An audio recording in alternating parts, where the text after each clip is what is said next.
অপু বিশ্বাসকে বিয়ের গিফট, এভাবেই অপু বিশ্বাস চমকে গিয়েছে।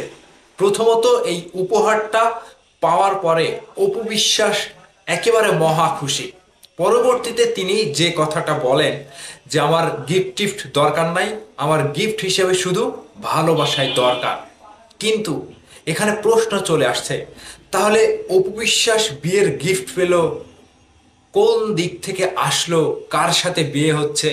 সোশ্যাল মিডিয়াতে তো অপু বিশ্বাসের বিয়ে নিয়ে বিশাল বড় একটা রমরমা প্রমোশন চলছে, যেই প্রমোশনে অবদান রেখেছে বুবলির ভক্তরা। বুবলির ভক্তকুল দাবি করে বলছে অপু বিশ্বাস বিয়ের পিঁড়িতে বসতে যাচ্ছে এবং বারবার বিয়ের জন্য একাধিকবার গিফট উপহার পাচ্ছে। ঠিক এখান থেকে আমি একটা কথা বলতে চাই, অপু বিশ্বাস বিয়ের গিফট পাক, জন্মদিনের গিফট পাক, তিনি কোনো শোরুম উদ্বোধন করতে গেলে যেটাই পাক, অন্যদিক থেকে বুবলির ভক্তরা, আপনারা বুবলির দিকে একটু তাকিয়ে দেখেন। আপনার নায়িকা জলপাই বাগানে গিয়ে জলপাই খাচ্ছে, এর কারণটা কি? আপনারা কি এর কারণটা বিশ্লেষণ করতে পেরেছেন? বাংলা সিনেমাতে দেখেন না যে শাবানা, ববিতা এরা কিছু একটা সুখবর আসার মুহূর্তে তারা টক খায়, আচার খায়। সেই সুখবরটা কি হতে পারে? যখন চানাচুর বিক্রি করে সে জসিম সেই সুখবরটা পায়, সুখবরটা পাওয়ার পরে খুশিতে লাফ দিয়ে উঠে জড়িয়ে ধরে, মানে একটা পরিবারের নতুন সদস্য আসছে। চিত্রনায়িকা বুবলির ভক্তরা আপনারা আগে সেই বিষয়টা একটু খোলাসা করবেন। ঠিক সেই জায়গা থেকে অপু বিশ্বাসকে নিয়ে যে কথাগুলো বলা হচ্ছে যে বিয়ের গিফট পেলো কিংবা উপহার পেলো, আসলে কি তাই? অপু বিশ্বাসকে এই উপহারগুলো একজন লন্ডন প্রবাসী একজন ভক্ত দিয়ে গিয়েছে এবং অপু বিশ্বাস সেটা গ্রহণ করছে।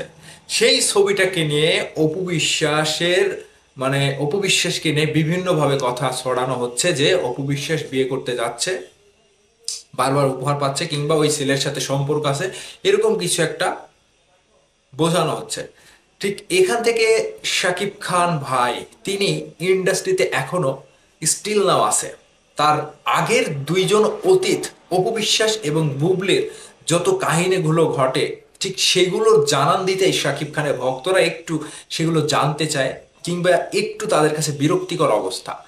এখন অপু বিশ্বাস বুবলি দুজনই দুজনের জায়গা থেকে কাজ করে যায়, কিন্তু কোনো জায়গা থেকে একটা ব্যক্তিগত আকস্মিকভাবে তাদের উপরে কোনো একটা মন্দা পরিবেশ তৈরি হয়।